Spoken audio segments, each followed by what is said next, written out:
if you'll recall, we had told bullish on the market, and we started using the phrase that I'm ready to stick my neck out and I'm ready to call out for a December rally. And I think the reason why there is case for small and mid-cap stocks to march higher is largely because of this entire zone where markets had become extremely oversold, and from there markets are bouncing back. I see the month of December being differentiated in terms of the profile of mid and small cap stocks. I don't expect a very strong rising tide phenomenon, but within the small and the mid cap stocks, I think you will see differentiation. For example, PSUs will do well, but not every PSU will do well. PSU banks will do well, and PSU power stocks will do well.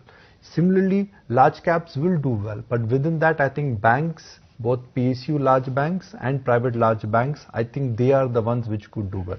There is a trade coming in some of the capex related stocks, whether it is L&T or whether it is ABB or Siemens, because markets are working with an assumption that now government spending will pick up. So these are the 2 or 3 large pockets of trade. One is financials.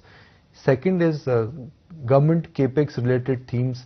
Within that, it could be infrastructure, it could be road, it really could be something to do with power. Barring that, to make a case that everything in the large cap and mid cap space will come back, Anisha, I think is difficult.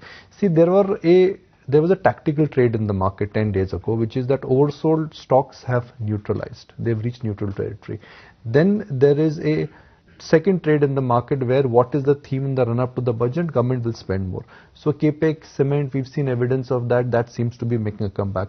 The third trade in the market, I think, is large cap financials, where a stock like HDFC Bank has hit a lifetime high. That's the third trade in the market. Barring that, to make a case that everything is going to be going up the way it did post May and June, I think that's difficult. I also feel that railways and defense stocks are likely to underperform in this rally, which I think is empirically evident in the way how things are moving.